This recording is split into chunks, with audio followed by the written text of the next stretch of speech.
AI가 예측하는 천국의 모습은 어떨까요? 바로 물어보겠습니다. 3, 2, 1. 짜잔! AI는 천국을 구름 위에 떠있는 화려한 정원들과 다채로운 빛깔의 꽃들이 사계절 내내 피어있는 곳이라고 답하고 있네요.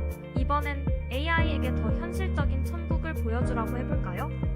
3, 2, 1. 짜잔! 이 천국에는 사랑했던 가족, 친구, 동물들과 다시금 따뜻한 인연을 맺고 평화롭게 재회하며 행복하게 살아가는 모습이네요. 그렇다면 마지막으로 AI에게 천국은 실존하냐고 물어볼까요? 3, 2, 1. 짜잔! 천국은 단지 상상 속의 장소가 아니라 우리 모두의 마음속에 존재하는 곳이라고 말합니다. 그러니 천국은 어쩌면 우리가 직접 만들어가는 것일지도 모르겠네요.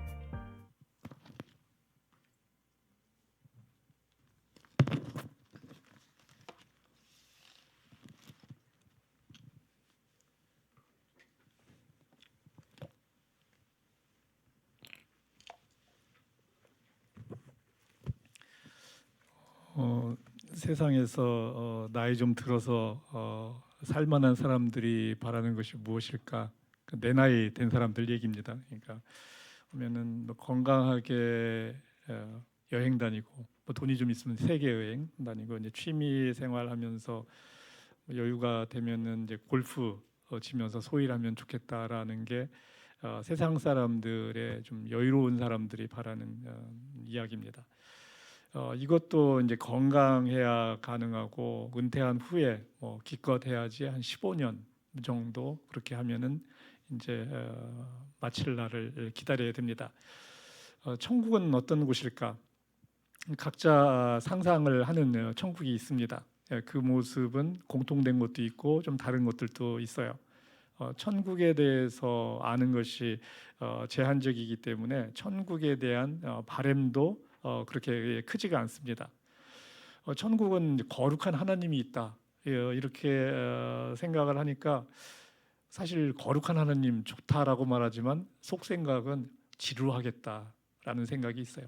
하나님 옆에 가서 찬양한다?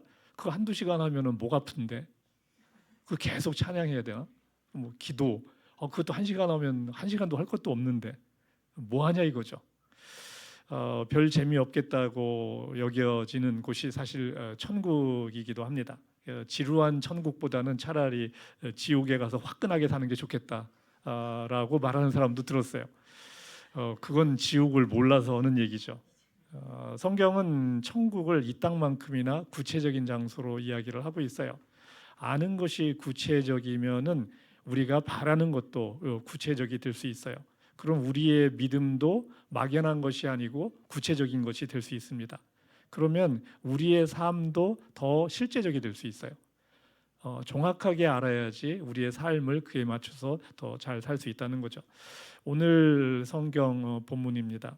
2절인데 한번 같이 읽어보겠습니다. 구약에 나오는 건데, 너희가 하나님의 명을 따라서 창조되었으니 너희는 그 이름을 찬양하여라. 너희가 앉을 영원한 자리를 정하여 주시고 지켜야 할 법칙을 주셨다. 만물을 만든 하나님, 창조자라고 우리는 이제 믿고 있는 거죠. 하나님의 뜻에 따라서 살아야 하는 것이 피조물의 본분이라는 것을 이야기하고 있어요. 천국에서의 삶이라는 것은 이 땅의 삶과 이어지는 것이 있고 이어지지 않는 것이 있어요. 이 땅에서의 나의 삶과 천국의 삶이 이어지는 것이 없다라고 하면은 그러면 이 땅에서의 삶은 의미가 없어요. 이어지는 것이 뭔가 있어야 됩니다. 성경은 이 땅에서의 우리의 삶이 영원한 의미가 있다는 것을 계속 이야기하고 있어요. 그러면 어떤 의미가 우리에게 있는 것인가라는 것을 우리가 알아야 되는 것이죠. 이 만들어진 세상은 사라집니다. 이것은 성경만 이야기하는 것이 아니고 과학도 이야기를 하고 있어요. 히브리서 1장부터 한번 같이 읽어보도록 하겠습니다. 주님께서는 태초에 땅에 기초를 놓으셨습니다. 하늘은 주님의 손으로 지으신 것입니다. 그것들은 없어질지라도 주님께서는 영원히 존재하십니다. 그것들은 다 옷처럼 낡을 것이요 주님께서는 그것들을 두루마기처럼 말아 치우실 것이며 그것들이 다 옷처럼 변하고 말 것입니다. 그러나 주님께서는 언제나 같으시고 주님의 세월은 끝남이 없을 것입니다. 베드로후서 3장 9절 제가 읽겠습니다. 하나님께서는 아무도 멸망하지 않고 모두 회개하는 데에 이르기를 바라십니다. 그러나 주님의 날 마지막 때는 도둑같이 올 것입니다. 그날에 하늘은 요란한 소리를 내면서 사라지고 원소들은 불에 녹아버리고 땅과 그 안에 있는 모든 일은 드러날 것입니다. 과학에서는 이야기합니다. 별에 수명이 있다. 태양이 별이죠. 태양은 점점 뜨거워져서 결국 폭발한다. 그 태양의 이제 빛을 내는 이 연료가 떨어지기 때문에 결국은 이제 폭발해서 그리고 작은 백색 외성이 된다라고 합니다. 작은 백색 외성, 큰 별은 이제 블랙홀로 되고, 이 태양은 그러면서 50억 년 후에 폭발할 것이다. 태양이 뜨거워지고 폭발하면서 지구는 다시 타버리는 거죠. 이 땅은 소모품이라는 것을 이야기하고 있어요. 이 놀랍게도 2000년 전에 쓰여진 성경은 하늘이 불타서 없어지고 모든 원소는 녹아버린다고 얘기해요. 2000년 전에 과학 수준도 전혀 어느 정도 되지 않는데, 물론 아주 없는 건 아니에요. 되는데 이런 이야기를 뜬금없이 하고 있습니다. 뜬금없이 관측에 의해서 하는 게 아니에요. 망원경도 없어요. 그냥 관측에 의해서 하는 게 아니고 그냥 뜬금없이 성경은 이렇게 쓰고 있어요. 과학에서 이 별의 수명에 대해서 이야기한 것이 오래되지 않습니다. 이 과학에서 이 세상 종말은 50억 년 후에나 일어나니 걱정 말고 살아라라고 해요. 50억 년이면 뭐 끔찍하게 긴 시간이 남은 거잖아요. 그러니까 걱정할 거 없다, 그냥 살아라라고 이야기합니다. 하지만 성경은 세상 종말이 갑자기 온다라고 이야기해요. 50억 년이 아니란 얘기죠. 성경은 쓸데없는 이야기를 해서 우리를 겁주기 위해서 쓰는 것이 아닙니다. 마지막 때를 알고 그에 맞춰서 준비를 하라고 이 성경은 쓰여져 있는 것입니다. 이 성경에 보게 되면은 이제 천국의 모습 비스무리한 것들이 있고, 대체로 성경에 나오는 천국 비스무리한 모습들은 천국 전에 있게 되는 천년왕국의 시간으로 볼 수밖에 없어요. 그 상황상 그렇다는 얘기예요. 내용을 쭉 가보면은 이건 천국이 아닌데라는 것이 혼재하는 모습을 보여줍니다. 구약의 이사야서에서 이렇게 이야기하고 있어요. 이제 구약에 보게 되면은 이제 다윗 왕이 있는데 다윗 왕의 후손에서 결국은 메시아 예수님이 나오죠. 다윗의 아버지가 이새입니다. 그래서 이제 메시아가 이새로부터 이제 나오게 된다는 것을 이사야서에 이야기하는데, 한번 같이 읽어보겠습니다. 이새의 줄기에서 한 싹이 나며 그 뿌리에서 한 가지가 자라서 열매를 맺는다. 주님의 영이 그에게 내려오신다. 지혜와 총명의 영, 모략과 권능의 영, 지식과 주님을 경외하게 하는 영이 그에게 내려오시니 그는 주님을 경외하는 것을 즐거움으로 삼는다. 그는 눈에 보이는 대로만 재판하지 않으며 귀에 들리는 대로만 판결하지 않는다. 가난한 사람들은 공의로 재판하고 세상에서 억눌린 사람들을 바르게 논죄한다. 그가 하는 말은 몽둥이가 되어 잔인한 자를 치고 그가 내리는 선고는 사악한 자를 사형에 처한다. 그는 정의로 허리를 동여매고 성실로 그의 몸의 띠를 삼는다. 그때에는 이리가 어린 양과 함께 살며 표범이 새끼 염소와 함께 누우며 송아지와 새끼 사자와 살찐 짐승이 함께 풀을 뜯고 어린아이가 그것들을 이끌고 다닌다. 암소와 곰이 서로 버치되며 그것들의 새끼가 함께 눕고 사자가 소처럼 풀을 먹는다. 젖 먹는 아이가 독사의 구멍 곁에서 장난하고 젖된 아이가 살무사의 굴에 손을 넣는다. 나의 거룩한 산 모든 곳에서 서로 해치거나 파괴하는 일이 없다. 물이 바다를 채우듯 주님을 아는 지식이 땅에 가득하기 때문이다. 구약 성경에 나오는 것입니다. 우리는 천국에 대해서 이제 각자 그리는 것이 있어요. 그 그리는 것은 우리가 알고 우리가 경험한 것을 바탕으로 만들게 됩니다. 이 사자가 풀을 뜯어먹고 평화롭게 사는 모습을 이야기하고 있어요, 이 성경 본문에서. 그래서 이런 정보가 우리에게 있기 때문에 막연하게 천국은 이제 그런 곳으로 성경을 잘 몰라도 주워 들은 걸 가지고 그렇게 그립니다. 그런데 여기에 보게 되면 바로 그 전에 사악한 자가 사형을 받게 되는 섬뜩한 모습이 공존을 하고 있어요. 아니 사악한 자가 같이 지금 여기에 있다는 말인가? 라는 생각을 하게 되면 이게 무슨 천국인가라는 생각을 하게 되는 거죠. 이 모습은 천국이 아니죠. 그리고 그런 자들을 예수님이 어떻게 하냐면 사형에 처한다라고 그랬어요. 아니 천국에서 사형에 처하는 범죄자가 있단 말인가? 라는 생각을 하게 되는 거죠. 그래서 이러한 장면을 우리는 영원한 천국이 오기 전 천년간 있게 될 것으로 보는 천년왕국으로 이해를 합니다. 천년왕국. 이 천년왕국에 대해서는 조금 언급이 돼 있지만 많은 정보를 주지는 않습니다. 그래서 예수님이 먼저 오시고 재림하시고 천년왕국 동안 다스리고 그 다음에 천국이 임하는 것으로 믿는 전천년설이 있고 그 다음에 천년왕국이 끝나고 예수가 온다는 후천년설이 있고 그리고 또 어디에서는 어떤 사람들의 이해로는 천년이라는 건 상징적인 거다. 그래서 이제 무천년설을 주장하기도 합니다. 이 정보가 있을 때 그걸 어떻게 해석하는지는 이제 각자의 몫인 거죠. 이 성경을 저는 좀 더 문자적으로 해석을 하려고 합니다. 왜냐하면 비유적으로 해석하게 되면 5만 가지 해석이 틀리다고 말할 수가 없어요. 근데 문자적으로 해석하면 그 하나밖에 없어요. 그건 답은. 그래서 성경은 비유적으로 이야기할 때는 비유라는 표현을 확실히 해줍니다. 그래서 비유란 말이 없을 때는 그냥 가능하면 문자적으로 이해를 하는 것이 안전하다라고 생각해요. 나중에 하나님 만났는데 야 그걸 그렇게 해석을 어떻게 하냐라고 하면 제가 어떻게 다르게 해석을 하겠습니까? 하지. 그러면 할 말이 있는 거예요. 근데 하나님이 제대로 얘기했는데 우리가 비유적으로 해석해서 딴 얘기를 해버리면 어떻게 함부로 내 말을 그렇게 했냐라고 오히려 더 혼날 수 있어요. 그래서 저는 문자적으로 해석하는 게 혹 좀 이상해도 그게 덜 혼나는 거다라고 생각을 합니다. 그래서 저는 아주 안전하게 믿으려는 쪽을 택하기 때문에 모험을 저는 좋아하지 않아요. 이러한 천년왕국이 지나고 이제 계시록 요한계시록이 마지막 때에 대해서 쓰고 있는데 여기 이제 내려오는 천국, 다가오는 천국을 이야기하고 있어요. 이거는 이제 사도 요한이 보는 환상을 기록한 부분입니다. 한번 같이 읽겠습니다. 나는 새 하늘과 새 땅을 보았습니다. 이전의 하늘과 이전의 땅이 사라지고 바다도 없어졌습니다. 나는 또 거룩한 도성 새 예루살렘이 남편을 위하여 단장한 신부와 같이 차리고 하나님께로부터 하늘에서 내려오는 것을 보았습니다. 그때 나는 보좌에서 큰 음성이 울려 나오는 것을 들었습니다. 보아라, 하나님의 집이 사람들 가운데 있다. 하나님이 그들과 함께 계실 것이요 그들은 하나님의 백성이 될 것이다. 하나님이 친히 그들과 함께 계시고 그들의 눈에서 모든 눈물을 닦아 주실 것이니 다시는 죽음이 없고 슬픔도 울부짖음도 고통도 없을 것이다. 이전 것들이 다 사라져 버렸기 때문이다.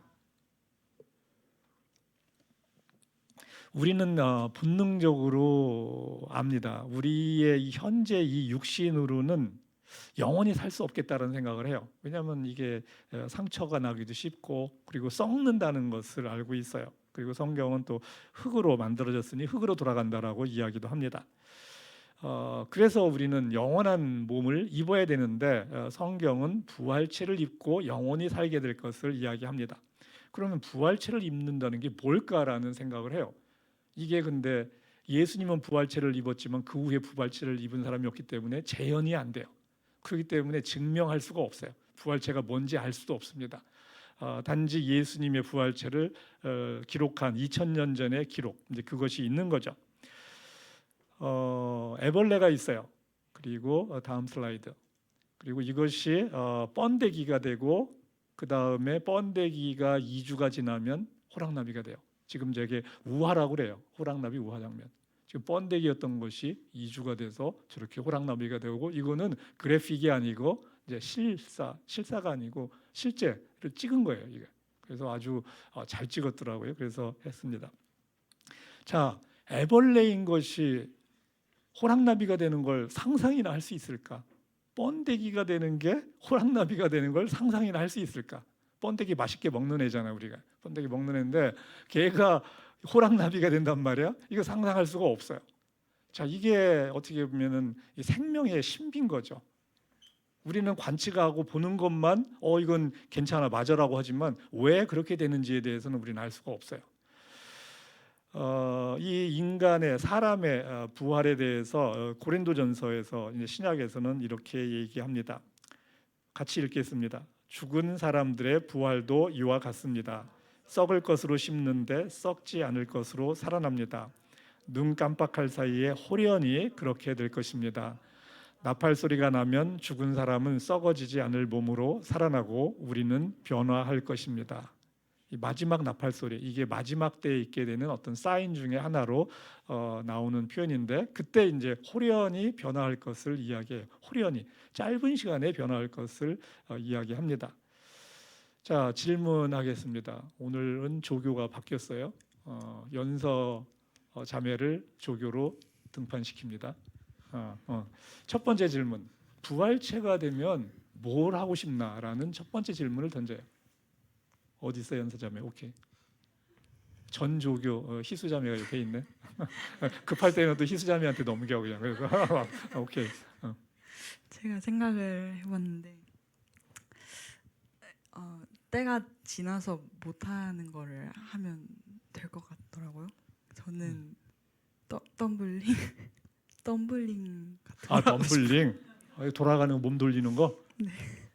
그거 아무나 하는 거 아닌데. 허리 그래서 부러지는데. 여기서는 때를 놓친 것 같고. 나이가 먹어서 이제 안 네. 되는 거예요? 그럴 것 같아요. 학원 다니면 할 수 있을 것 같은데.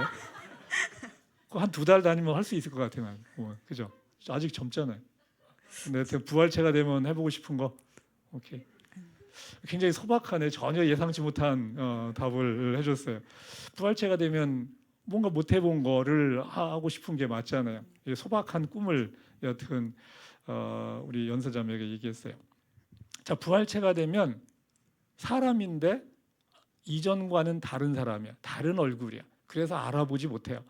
그래서 요한 복음에서 이제 십자가에서 예수님이 죽고 사흘 후에 부활을 했는데 막달라 마리아가 그 무덤 앞에서 예수님을 보게 되는 장면을 이야기합니다.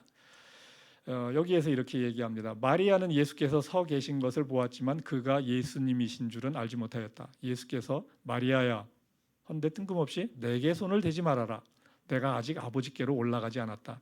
내 형제들에게로 가서 나의 아버지 곧 너희의 아버지 하나님께로 올라간다고 말하여라. 자, 여기에서 손대지 말라라고 그래요. 부활체인데 지금 이 트랜스포메이션이 일어나는 시간에 만지면 망가지는 건가? 라는 생각을 하게 하는 이야기예요. 만지지 말라라고 그러거든요. 이렇게 부활체가 이게 좀 너무 허접한 거 아닌가? 라는 생각이 들 수 있는 이야기를 지금 하고 있어요. 손대지 말아라. 그리고 호련히 아까 이 부활체가 나오는 것처럼 얘기했는데 예수님은 손대지 말라라고 얘기하고 있어요. 이해하기 조금 어려운 장면입니다. 자, 이 부활체가 되면 이해하기 어려운 건 어려운 상태로 넘어가야 돼요. 그걸 막 무리해서 풀면 안 돼. 이게 뭘까라고 궁금해하는 건 좋지만 억지로 할 건 없어요. 자, 이 부활체는 벽을 통과합니다. 아주 신기한 장면을 얘기하고 있어요. 요한복음 20장 19절에서 예수님이 부활하고 제자들은 아직 예루살렘에 있어요. 그리고 원래 이제 갈릴리로 이제 제자들이 이제 오게 되는 건데 지금 예루살렘에서 제자들은 유대 사람들이 무서워서 문을 모두 닫아 걸고 있었다. 그때 예수께서 벽을 통과하고 들어와서 그들 가운데로 들어서셔서 너희에게 평화가 있기를 하고 인사말을 하셨다. 벽을 통과해서 들어옵니다. 벽을 통과해서 들어오고 있어요. 그 다음에 요한복음 20장에서 보게 되면은 만지라고 또 얘기해요. 만져보라고. 여기서는 또 재미가 있는데 예수님의 부활을 도마는 믿지 않습니다. 부활 후 8일째에 도마에게 나타나십니다. 그래서 이렇게 이야기합니다. 너의 손가락을 이리 내밀어서 내 손을 만져보고 너의 손을 내 옆구리에 넣어보아라. 그래서 의심을 떨쳐버리고 믿음을 가져라. 이때는 만지라고 그래요. 그러면 이제 트랜스포메이션이 끝난 거예요, 지금은. 그래서 이게 시간이 조금 걸리는 며칠 정도의 시간이 필요한 건가라는 질문을 갖고 있는데 이거에 대한 정보는 없습니다. 여하튼 트랜스포메이션이 지금 완성이 된 겁니다. 그런데 트랜스포메이션 됐는데 아니 그럼 옆구리에 이 상처 자국하고 손에 못 자국은 그냥 영원히 달고 다녀야 되나 이런 생각을 좀 하게 돼요. 그 좀 흉측한데 다행히 얼굴은 아니기 때문에 그건 괜찮은 것 같아요. 근데 손과 이 옆구리에는 여하튼 흔적이 상처가 있는 거죠. 그리고 이제 또 재밌는 거는 누가복음 24장에서 보면은 구운 생선을 드세요. 여기에서 뭐라고 하냐면 먹을 것이 좀 있느냐, 구운 물고기 한 토막을 드렸다. 예수께서 그들 앞에서 잡수십니다. 부활체인데 이거 밥을 먹어야지 또 이게 살아갈 수 있는 건가라는 생각을 하게 돼요. 그러면 나중에 먹을 거 없으면 부활체도 굶어 죽나? 뭐 이런 생각을 할 수가 있는데 알 수가 없어요. 부활체가 꼭 먹는 걸 먹어야 계속 살 수 있는 건가라는 질문에 답하지는 않고 있어요. 그런데 아마도 내 생각에는 세상에서 먹는 거에 대한 즐거움을 많은 사람이 간직하고 있기 때문에 그 즐거움을 유지시켜 주려고 그냥 먹는 거는 그냥 계속 하게 하자라는 게 하나님의 뜻이 아닐까 이런 생각을 해요. 나는 사실 그렇게 먹는 거에 관심이 없거든. 그래서 뭐 이 대목에 감동은 없는데 먹을 거 좋아하는 분은 스테이크도 있겠구나라는 생각을 이제 할 수도 있을 텐데, 스테이크면 또 동물을 잡아야 되기 때문에 이 천국에서 또 이 살생을 하는 게 또 적합한지는 잘 모르겠고 여하튼 그래요. 그 다음에 이제 누가복음 24장에서 보게 되면 공간 이동을 합니다. 공간 이동을 해요. 엠마오로 가는 두 제자가 있었고 그 두 제자와 함께 예수님이 갑자기 걸어가는 장면이 나옵니다. 그런데 제자들은 예수님을 알아보지 못하죠. 얼굴을 그 전에 얼굴이 아니기 때문에. 그런데 한참 얘기하면서 가다가 이제 그들이 눈이 열려서 이분이 주님이시네 하니까 예수를 알아보는 거죠. 그러자 한순간에 예수께서 그들에게서 사라지셨다. 뭡니까? 공간 이동을 했다는 얘기예요. 그래서 아까 벽을 뚫고 들어오는 장면이 있었는데 그러면 공간 이동으로 뚫고 들어온 거구나라는 생각을 이제 이어서 볼 수가 있는 겁니다. 이전의 육체, 우리의 지금의 육체는 시간과 공간의 제약을 받습니다. 부활체는 공간의 제약을 받을 때와 받지 않을 때가 공존하고 있어요. 그 이야기는 이 세상과 이어지는 삶이 있고 또 이어지지 않는 새로운 삶이 부활체에게 있다는 것을 이야기하는 거죠. 둘이 공존하는 거예요. 궁금합니다. 나는 부활체를 입게 되면은 하고 싶은 게 우주 여행이에요. 저 무수한 별들에게 진짜 외계인이 없을까 있을까 궁금해요 진짜. 근데 있어도 우리는 확인할 수가 없어요. 왜냐하면 뭐 수십억 년을 와야 되기 때문에, 그것도 빛의 속도로. 우주선 아무리 빨라봤자 빛의 속도하고는 게임이 안 되게 너무 느리거든. 그럼 우주선은 타고 가봤자 가다가 굶어 죽잖아요. 그 음식 떨어지면 죽으니까 할 수도 없어요. 그래서 공간 이동하면 저 멀리 50억 광년 떨어진데 순간 갈 수 있잖아. 그래서 저는 우주여행 하라고 이 부활체 주겠구나라고 생각은 지금 하고 있어요. 저기 뭐가 있을까? 아마 오면 새로운 천국이 내려온다고 했잖아요. 그 도시가 그럼 저 우주의 어느 한 행성 가운데 있어서 거기서 지금 예수님이 공사 중인가? 거기 지금 만들고 있어. 왜냐하면 예수님이 너희가 거처할 곳을 마련하러 간다라고 얘기하거든. 그런데 예수님이 공간 이동해서 이건 다 그냥 소설이에요 지금. 이거 성경과 상관없어. 뭐 내가 얘기했기 때문에 막 성경이 있는 줄 알고 나중에 어디 가서 찾으면 안 돼. 그냥 상상해 보는 거야. 그래서 그렇게 그냥 성경에 없는 거는 여러분 마음대로 생각을 해서 그렇게 상상하는 게 좋아요. 그래야지 비트윈 더 라인을 쭉 연결해야지 흐름이 이렇게 만들어지니까 생명력 있게 느낄 수가 있어요. 여하튼 저는 우주여행을 하고 싶고, 일부에서는 예수님에게 가서 뭐 인사를 한다고 그러고 옛날 만났던 형제들하고 가서 안부 인사도 해야 된다고 그러길래 나는 그렇게까지 관심 없는데 그래서 안부 인사 가서 오는 게 중요한가 이런 생각이 드는데, 하여튼 사람이 다 그렇게 다른데 이것도 덤블링 하겠다는 얘기는 정말 또 뜬금없는데 여하튼 재밌네. 자, 구약 때 뭐 신약 들어와서도 이제 형사 취수혼이라는 게 있어요. 형이 죽으면 동생이 형수를 아내로 취하는 거예요. 그렇게 하는 이제 일들이 있었습니다. 그리고 이제 구약의 한 예로 이제 이 결혼 관계가 어떻게 되는지를 예수님께 묻는 장면이 나옵니다. 7 형제가 있는데, 이건 이제 비유예요. 비유가 이제 들어오는 건데, 7 형제가 있는데 마지에게 시집 온 여자가 살았다가 첫째가 죽고 그다음에 둘째가 죽고 다 죽어서 7째하고 살았는데 그러면 누구의 아내가 되느냐라는 그 질문을 갖고 들어옵니다. 누가복음 20장에서 이제 그렇게 물어봐요.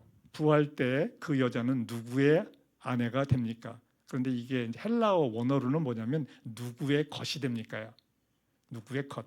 여자는 소유물이었어요. 여자는 재산이었기 때문에 여자 능력되는 사람은 여러 여자들하고 그냥 살았던 거죠. 그게 이제 뭐 예전에 이제 모습이었죠. 다 이제 죄의 결과된 이제 모습들인데 그렇기 때문에 이제 소유물로 표시를 해요. 지금은 소유물로 누구의 것입니까라고 하면 난리가 날 텐데 그 원래 표현은 이제 그렇다는 거죠. 죽은 사람들 가운데서 살아나는 부활에 참여할 자격을 얻은 사람은 장가도 가지 않고 시집도 가지 않는다. 그들은 천사와 같아서 더 이상 죽지도 않는다. 그들은 부활의 자녀들이므로 하나님의 자녀들이다. 하나님은 죽은 사람들의 하나님이 아니라 살아있는 사람들의 하나님이시다. 모든 사람은 하나님과의 관계 속에서 살고 있다. 하나님과의 관계 속에서 이어지는 삶을 산다는 것을 여기에 지금 힌트를 주고 있어요. 결국은 천국은 하나님 중심으로 새롭게 관계가 형성되는 거예요. 부부 관계는 이어지지 않습니다. 육신의 관계는 부모 자녀의 관계도 이어지지 않아요. 이 땅에서의 육신의 관계는 이어지지 않습니다. 모든 사람이 하나님이 아버지고 다 형제 자매가 되는 거죠. 하나님이 아버지고 그리고 아버지와의 관계로서 서로를 다 알게 되고 예수님도 그래서 우리를 형제라고 얘기를 했거든요. 그게 딱 맞는 표현이에요. 형제 자매. 하나님이 아버지가 되는 거죠. 그리고 천국은 많은 사람과 사는 곳입니다. 서로 깊은 관계를 갖지만 서로를 올가매지 않아요. 육신의 관계로 올가매지 않습니다. 천국은 착한 일에서 가는 곳이 아니고 하나님과 관계에 있는 사람이 가는 곳이에요. 하나님이 아버지고 관계에 있는 사람들이 사는 곳이 천국이에요. 그 세상 사람이 억울해하는 것이 그거죠. 세상에서 나 착하게 살았으니까 난 천국에 갈 거야 라고 믿는데 그 천국을 자기가 만든 게 아니잖아요. 자기가 만들지 않았는데 나는 갈 거야 라고 믿는다고 해서 갈 수가 있나요? 천국을 만든 주인이 어떠한 조건을 갖고 있는지를 알고 그 조건에 맞춰서 살아야지 갈 수 있는 곳이죠. 그분이 아버지가 되면 들어가는 거예요. 착한 일 좀 했다고 해서 들어가는 것이 아니라는 거죠. 자, 두 번째 질문. 하나님의 나라는 평등 사회인가 계급 사회인가? 둘 다 정확한 개념은 아니지만 굳이 고르면은 계급 사회인 것 같아요. 계급 사회인데 그러면 우리 연서 자매는 가서 어느 계급에 속하나? 인간들 사이에서는 계급은 없을 것 같고 인간끼리 계급 없고. 천사가 있으면 천사는 저희 아래니까 그런 계급. 그냥 사람은 다 같은 평등한 거예요. 사람끼리 여기서는 사람끼리 사람끼리는 평등 다 똑같은 하나님의 아버지고 다 똑같은 네. 사람이다. 그러고 싶다라는 거지. 그럴지 아닐지는 모르잖아. 천년왕국이에요, 천국이에요? 천국. 뭐. 그러면은 평등. 천년왕국은 좀 다를 수 있어요. 거긴 누구 고을도 주고 막 그러면은. 뭐 고을도 막 주고 하니까 다스리고 하니까 거기는 계급이 있는 것 같은데. 있을 수도. 천국은 사실은 거기에 대해 정보는 없어요. 천년왕국에 대해서는 마찬가지로 이렇게 얘기하고 있고 천국에 대한 거는 하늘에서 내려오고 눈물과 슬픔이 없다라고 돼 있지 천국의 삶이 어떤지에 대한 정보는 사실 없어요. 천국은 세상과는 다른 계급 사회예요. 억울하지만 왜냐하면은 이 땅의 삶에 대한 보상이 있기 때문에 계급 사회가 될 수밖에 없어요. 이 계급 사회라니까 좀 이상한데 상급이 주어지기 때문에 이 땅에서의 삶에 대해서 상급이 주어지기 때문에 상급에 따른 계급이 존재해요. 그러면 그 계급이 뭐 1두품, 2두품, 3두품, 뭐 6두품 이런 게 아니고 무한대의 계급이 있어요. 무한대의 계급이 있습니다. 이 땅에서도 계급이 낮아서 힘겹게 살아가고 있는데 천국 가서도 또 그런 계급 사회가 된다면 소망 없네라는 생각을 할 수 있어요. 하나님 나라의 계급은 타고나는 거 아니에요. 이 세상에서의 계급은 사실은 부모로부터 물려받는 거 크죠. 재산도 있지만 부모로부터 머리, 재능도 물려받잖아요. 육신적인 얼굴도 물려받고 뭐 얼굴도 바꾸려면 돈이 필요하고 하기 때문에 다 물려받는 거잖아요. 타고나는 것이 상당히 크죠. 능력도 타고나는 거죠. 그런데 천국에서의 내 자리는 이 땅에서 내가 하는 것에 의해서 결정됩니다. 내 능력도 아니고 내가 타고난 거에 의해서도 결정되지 않아요. 내가 어떻게 했느냐만 가지고 내 천국에서의 나의 계급이 정해집니다. 하나님 나라에서의 계급은 하나님과의 친밀한 수준이에요. 하나님과 가까운 정도, 이 계급이라고 했는데 상급. 일부 예배에서는 보니까 등급이라고 이야기를 하더라고요. 등급하면 조금 느낌이 다르니까 등급이든 계급이든 상급이든 다 차이가 있다라는 거예요. 그 차이는 하나님과 가까운 정도가 그것이 되는 거죠. 자, 하나님을 만났을 때 예수님을 예수님과 하나님을 동일시하니까 그럼 얼마나 자주 보고 싶냐 이거죠. 여러분 천국에 가면 예수님 매일 보고 싶은가요? 아니면 일주일에 한 번 정도면 충분할 것 같다라고 느낄 수 있고 그동안 못 누렸던 여행도 좀 다니고 해야 되니까 한 달에 한 번만 봐도 충분할 것 같고 이 땅에서 내 부모님 그렇게 자주 뵙는 것도 아니잖아. 물론 지금 여러분은 같이 살면 상관없지만은 결혼해 살면 자주 안 보거든요, 부모님도. 그럼 얼마나 자주 볼까? 예수님 하나님을 얼마나 자주 보고 싶을까라는 거. 그거 그냥 찬양 따라 부른다고 해서 거는 거 아니죠. 진짜 내 마음 가운데 얼마나 자주 보고 싶냐 이거죠. 그게 친밀한 정도예요, 사실은. 그냥 거룩하신 하나님, 느낌 좀 그런데 거룩한 하나님 사실 거룩하다는 것 자체는 거리감이 있는 거거든요. 그럴 때 얼마나 그분하고 같이 있고 싶냐 이거죠. 하나님과의 친밀함은 내가 그분과 같이 있고 싶은 정도예요. 그거는 내가 원하는 만큼 누릴 수 있어요. 그런데 우리의 원함이 그렇게 크지는 않다는 거죠. 찬양 열심히 한다고 해서 가까운 거 아닙니다. 그 삶 자체가 정말 그분과 가까운 삶을 사느냐라는 걸 봐야 되는 거죠. 혼자 있을 때 어떤 사람이냐 이거죠. 다른 사람이 얼마만큼 하나님과의 관계를 누리는지 우리는 알 수 없어요. 나는 나고 쟤는 쟤예요. 얼마나 가까운지는 몰라요. 대통령과 밑에 비서실 직원들이 있을 때 대통령과 얼마나 가까운지 대통령은 자기가 알죠. 물론 비서들끼리도 서열을 정해놓긴 하겠지만 그냥 다 필요한 만큼은 가까울 거라고요. 이 천국에서는 시기 질투가 없기 때문에 계급 사이여도 여러분은 걱정할 필요는 없어요. 다른 사람과 비교하지 않기 때문에 비교하는 순간 천국이 될 수가 없어요. 눈물과 슬픔이 없어야 되는데 거기서 또 비교하고 열등감 들면 그게 무슨 천국이 되겠어요.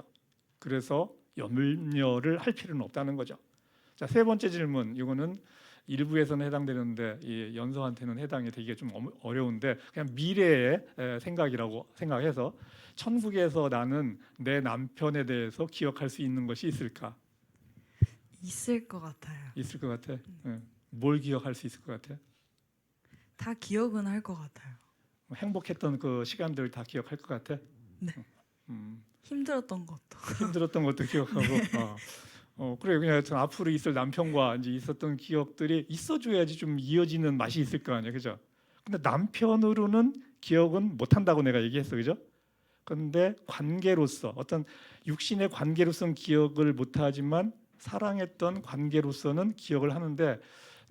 어떤 정도까지 기억할지는 알 수는 없어요. 그죠?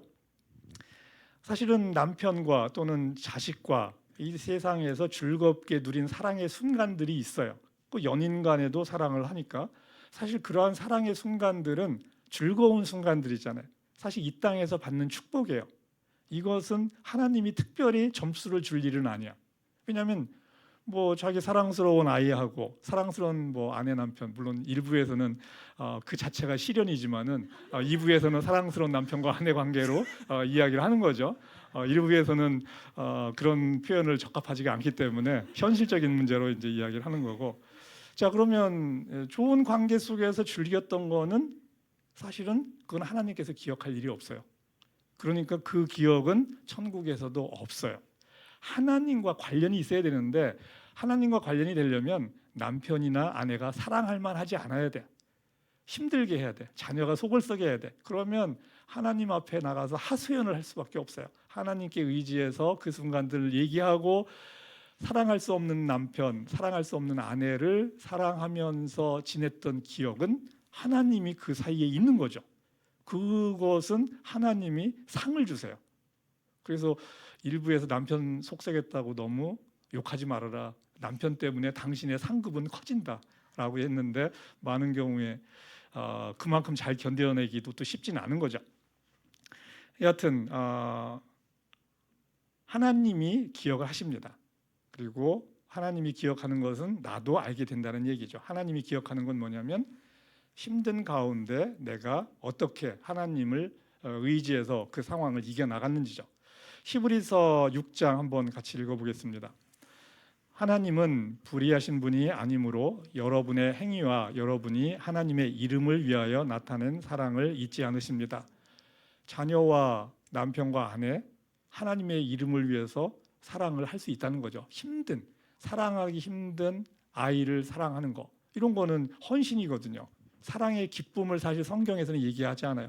사랑은 믿으며 바라며 견디는 거라고 얘기하거든요. 사랑하니까 좋다라는 표현은 없어요. 그거는 세상에서 그냥 보상을 받은 거야. 그것 가지고 하나님이 천국에서 신경 써줄 일은 없다는 거죠. 천국에서 우리 상급은 이 땅에서의 우리의 삶의 결과예요. 천국에서의 우리 계급은 이 땅에서의 삶의 결과입니다. 계시록 22장 한번 같이 읽겠습니다. 예수님의 말씀이죠. 보아라, 내가 곧 가겠다. 나는 각 사람에게 그 행위대로 갚아주려고 상을 가지고 간다. 이 상은 일회용 상이 아니에요. 하나님과의 친밀함의 유효기간은 영원합니다. 하나님은 잊지 않으시고, 만약 천국에서 모든 사람이 이 땅의 삶과 관계없이 똑같이 대우를 받는다면 하나님은 불공정한 거죠. 왜냐하면 하나님에 대한 헌신, 이런 것들이 없는 것과 있는 것을 똑같이 한다면 하나님이 불공정한 거예요. 하나님은 그렇지는 않다는 거죠. 이 땅에서의 삶이 천국에서 이어지는 것이 아니라면 이 땅에서 열심히 살 이유가 없어요. 천국에서의 나의 지위, 계급은 이 땅에서 나의 삶에 의해서 결정됩니다. 행동만이 아니에요. 위선적인 행동으로 우리가 할 수도 있거든요. 우리의 마음, 말, 행동, 다 표정 하나도 다 포함되는 거죠. 모든 것이 다 하나님에 의해서 평가된다는 것입니다. 천국은 일하는 곳이에요.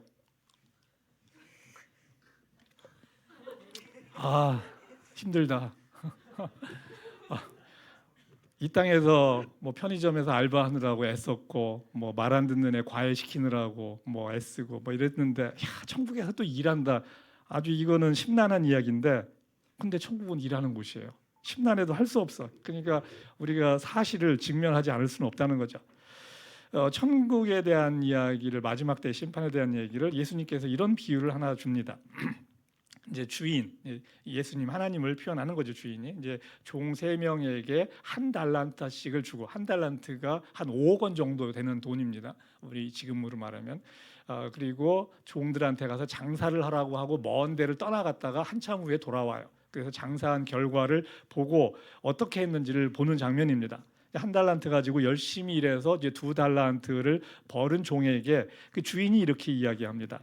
그의 주인이 그에게 말하였다. 잘했다, 착하고 신실한 종아, 네가 적은 일에 신실하였으니 이제 내가 많은 일을 내게 맡기겠다. 와서 주인과 함께 기쁨을 누려라. 아니, 많은 일을 맡겼는데 어떻게 가서 기쁨을 누려요? 지금 이제 이 일에 완전히 그냥 막 뒤집어 쓰는데. 그러면서 충성된 종에게 즐거움에 참여하라고 초대한다. 이거 말뿐인 거 아닙니까? 이거 많은 일을 준다. 우리에게 얼마나 많은 일을 맡길 것인가?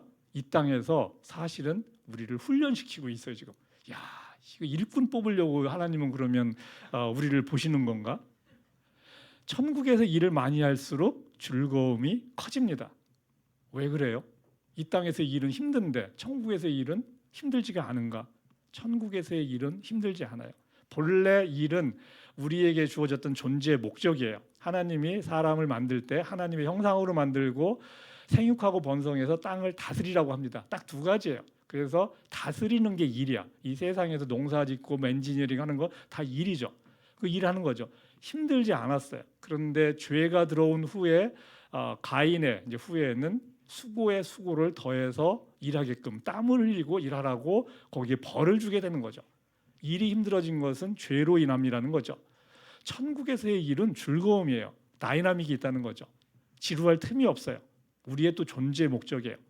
수고에 수고를 더하는 그런 일이 아니라는 거죠. 일이 본래의 의미대로 회복되는 곳이 천국입니다.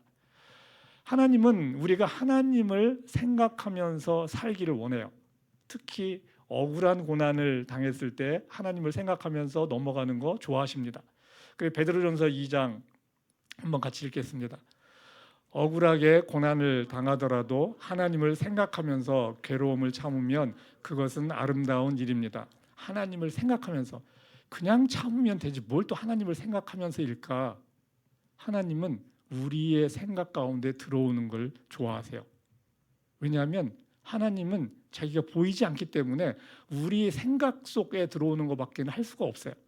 그러니까 생각 속에 자신이 있는 것, 이게 하나님이 생각하는 사랑이에요.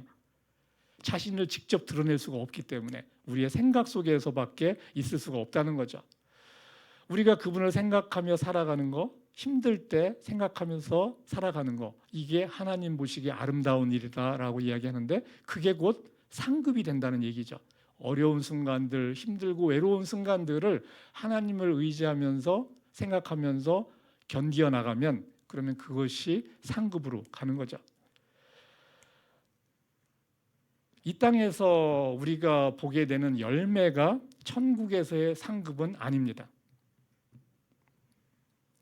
이 땅에서는 사실 얼마나 결과가 좋으냐 가지고 소위 말해서 퍼포먼스 드리븐을 하는 게 세상의 원리죠. 얼마나 많이 전도했느냐, 얼마나 믿게 했느냐, 이게 우리가 믿는 자들 속에서도 그걸 가지고 평가를 하려고 하는데 하나님 나라는 그렇지 않다는 거예요. 사실 많은 사람에게 전도하려고 해도 그것도 능력이 좀 있어야 되죠. 능력이 있는 사람이 좀 더 많이 해요. 돈이 많은 사람이 전도를 사실은 더 할 수는 있어요. 그렇다고 해서 꼭 하는 건 아니야. 그렇지만 더 할 수는 있죠. 재능이 있으면 하나님의 일을 더 잘할 수 있는 건 맞습니다. 재능이 없으면 뭐 하나 하려고 해도 힘들어요. 뭐 하나 하려고 전도하려고 애쓰고 밥 한 끼 사주려고 해도 힘든 거죠. 하나님이 보시는 것은 우리의 열심이지 우리의 결과가 아니라는 거죠. 잘했느냐가 아니고 얼마나 열심히 했느냐, 이것을 본다는 거죠. 무엇을 어떤 마음으로 얼마나 열심히 했느냐를 본다는 거죠. 우리의 재능을 생각하지 않고 열매만 본다면 하나님은 불공정한 거죠. 왜냐하면 각 사람의 다 능력이 다른데 똑같은 잣대를 들이대고 결과를 보이라고 하면 그러면 하나님이 공정하지가 않은 것입니다. 고린도전서 3장에서 이제 사도 바울은 이렇게 이야기합니다. 같이 읽겠습니다. 나는 심고 아볼로는 물을 주었습니다. 그러나 하나님께서 자라나게 하셨습니다. 그러므로 심는 사람이나 물 주는 사람은 아무것도 아니요 자라게 하시는 분은 하나님이십니다. 심는 사람과 물 주는 사람은 하나이며 그들은 각각 수고한 만큼 자기의 삭을 받을 것입니다. 여러분은 하나님의 동역자요 여러분은 하나님의 밭이며 하나님의 건물입니다. 자, 여기에서 수고한 만큼 상을, 여기서 삭이라고 했죠. 임금을 받는다고 했는데 수고한 만큼 상을 받는 것입니다. 열매, 수확을 많이 했느냐로 상을 주는 것이 아니라는 거죠. 어떤 사람은 물 주고 어떤 사람은 심었죠. 그런데 추수하는 사람은 또 다른 사람이 될 수 있는 거예요. 그러면 결과만 보고 상을 준다면 마지막 추수한 사람만 금메달 따는 거고 나머지는 메달도 없는 거죠. 그렇지 않다는 거죠. 우리의 상급은 열매가 아닌 얼마나 수고했는지로 결정이 돼요. 열매가 없는데 열심히 수고를 했다. 그러면 그 사람의 수고는 열매를 가진 사람보다 제가 보기에 더 커요. 왜냐하면 열매를 보면서 수고하는 게 훨씬 쉽기 때문에 열매 없이 하는 수고가 훨씬 어려워요. 그러니까 그 수고가 더 크기 때문에 믿음이 더 크기 때문에 그 사람의 상이 큰 거예요. 똑같은 일에 대해서 똑같은 점수가 나오는 게 아니라는 거예요. 하나님은 무엇이 그에게 주어졌는지를 다 아시잖아요. 그걸 가지고 하나님은 보상을 한다는 것입니다.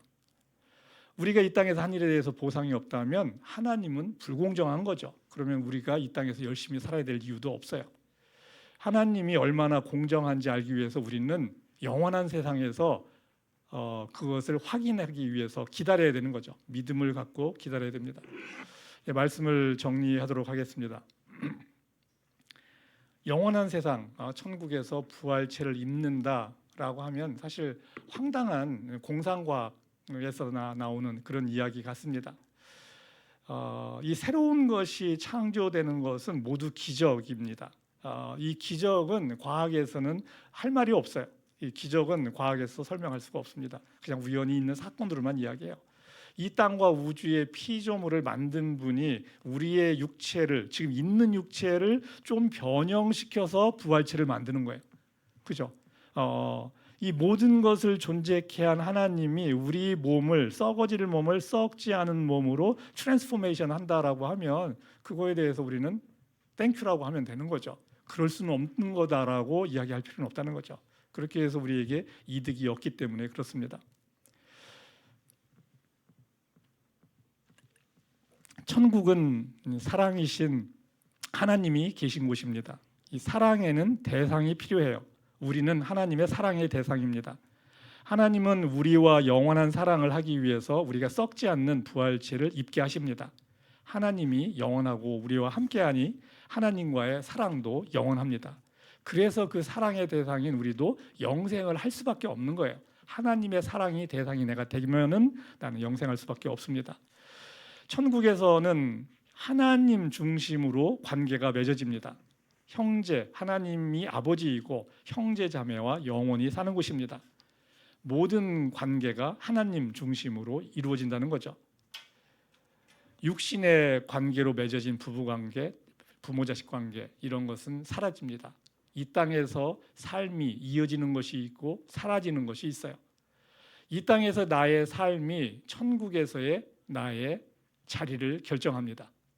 하나님을 생각하며 살았던 나의 삶, 나의 하찮은 수고도 하나님은 잊지 않으십니다. 천국에서의 나의 자리는 영원한 상급으로 주어지는 것입니다. 하나님과의 관계의 깊이가 영원한 상급입니다. 이 관계의 깊이는 이 땅에서 내가 하나님을 생각하며 얼마나 열심히 살았느냐로 얻어지게 되는 거죠. 하나님 안에서 서로 사랑하며 영원한 상급을 쌓아가는 여러분이 되기를 주님의 이름으로 축원합니다.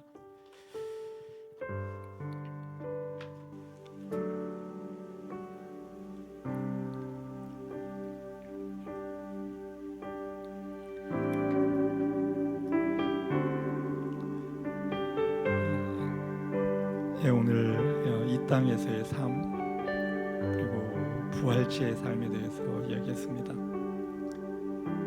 완전히 새로운 것이 있고 새롭지 않은 것이 함께 있습니다.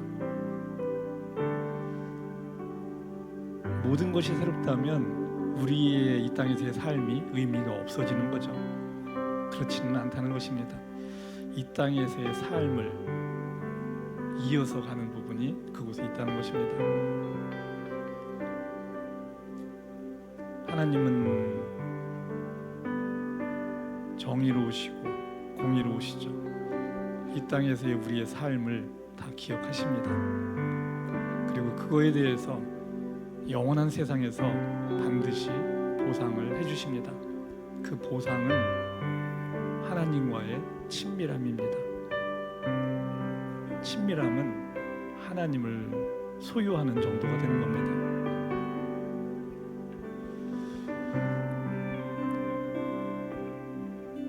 일어나셔서 헌신 찬송하겠습니다.